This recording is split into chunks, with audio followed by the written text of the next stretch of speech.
Hello, I'm Caroline, and I'm the Director of Finance and Support Services at Tigon Games, and I have overall responsibility for the implementation of coaching within our organisation. The purpose of these videos is to highlight certain models, theories, etc. that it is useful for one to know before one rushes in and makes a complete dog's breakfast of the coaching programme.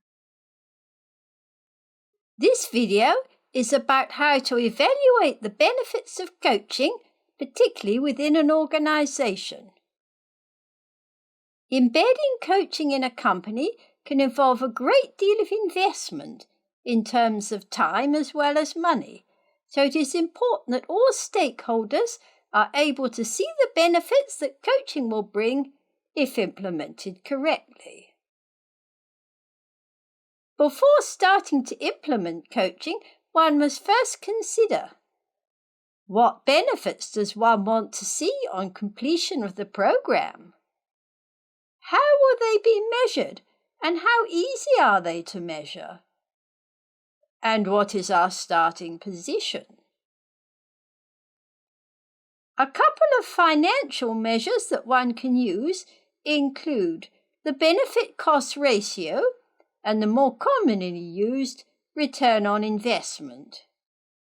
It is essential to note that these formulae do not include intangibles such as morale and anecdotal feedback. These factors are significant and also need to be captured. I decided to find out how departments are planning to evaluate the benefits. Firstly, Silas, the head of human resources. He spoke about measures such as increased staff retention, etc. I challenged him on this because other factors could influence staff retention.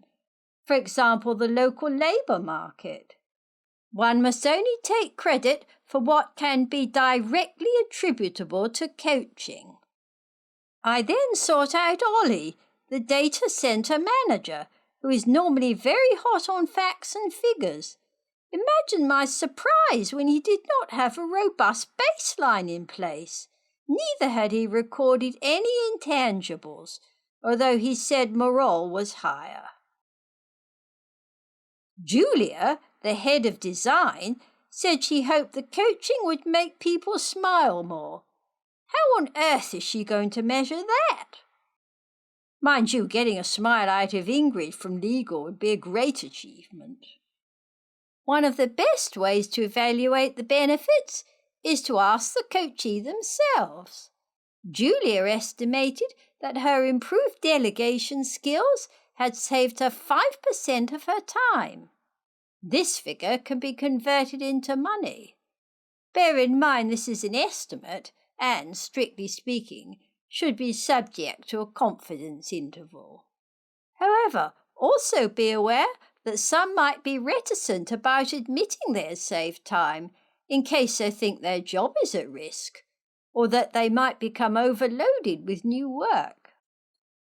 The Kirkpatrick model, developed in the 1950s, is probably the best-known model for analysing and evaluating the results of training in educational programmes. Level 1, the reaction, measures how participants have reacted to the intervention, e.g., the happy sheet. Learning Level 2 analyses if one has truly understood the intervention. For example, has it led to an increase in knowledge, skills, or experience? Level 3 behaviour looks at if one is utilising what one has learnt in the workplace, e.g. a change in behaviour. And Level 4 results determines if the material has had a positive impact on the business or organisation. Julia's team designs games, and one of the issues has been the amount of rework required by the designers to meet the customer needs. Isla and the other designers were given coaching on this aspect. Using the Kirkpatrick model, Isla gave Fiona excellent feedback at level 1. Without wishing to appear as a party pooper, coachees can give high scores for a number of reasons. They don't want to upset the coach. They have never been coached before, so don't know what to expect, that they might lose their job. One may even have to coach the coachee into how to give useful feedback. At level 2, Isla recalls that she has learnt not to assume that the customer knows exactly what they want.